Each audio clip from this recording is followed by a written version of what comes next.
哋會首先同病人進行一個嘅問卷調查，呢個名叫做 Stop Bank。其實透過呢個問卷呢，我哋係預先估計呢個病人患上阻塞性睡眠窒息症嘅風險。當我哋做完問卷，我哋發覺病人呢有一定嘅風險患上睡眠窒息症，我哋就會轉介病人做一個多頻道嘅睡眠測試。透過呢個測試，我哋收集各方面嘅數據，我哋能夠知道究竟病人有冇患上睡眠窒息症呢？邊種睡眠窒息症呢？佢嘅嚴重程度呢？有冇缺氧呢？有冇心律不正？我要介紹一個名詞，就叫做呼吸暫停低通氣指數，英文叫 AHI。其實就指每1小時裏邊呢位病人出現咗呼吸暫停或者低通氣嘅次數。我哋一般嚟講，當呢個次數係達到6至15，就係輕微；每小時窒息16至30，我哋為之中等。如果呢位病人窒息嘅次數 AHI 多過30次，我哋就會判定佢為嚴重嘅睡眠窒息症啦。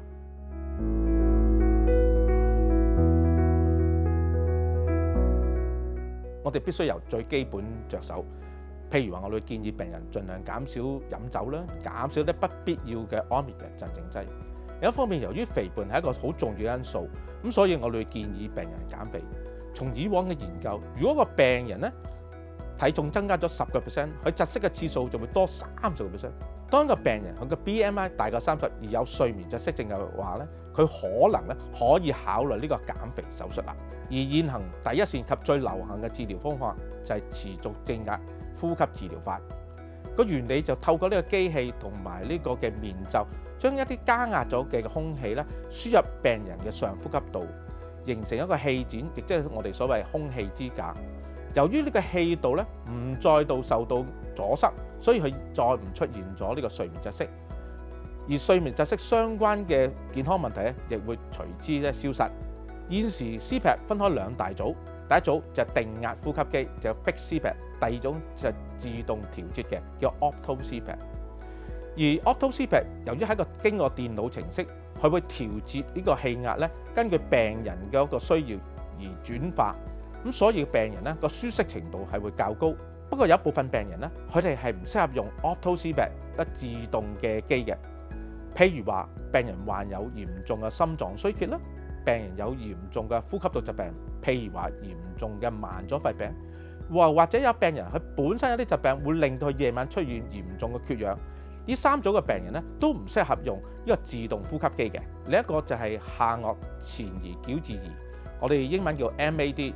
街坊嘅朋友就話牙膠，其實係經過矯齒科嘅醫生根據個病人嘅需要咧，或係特別訂製一個嘅特別儀器。當佢夜晚瞓覺時，好似一個假牙咁戴上去，佢會將下顎微微向前，保持氣道通暢。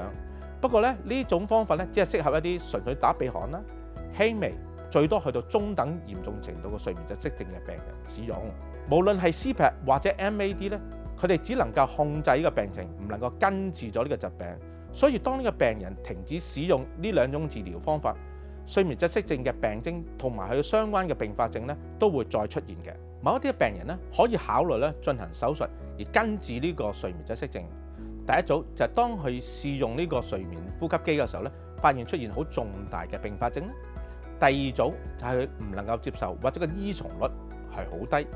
第3組病人就係佢嗰個面型或者身體嘅結構咧，係特別係做手術根治。近年香港引入一種新嘅技術，稱之為刺激舌下神經植入手術。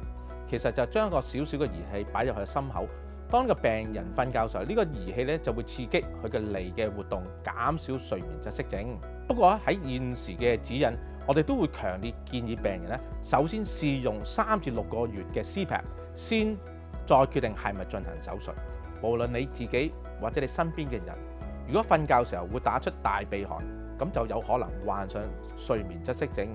如果有任何擔心，就應該向專業人士求助咯喎。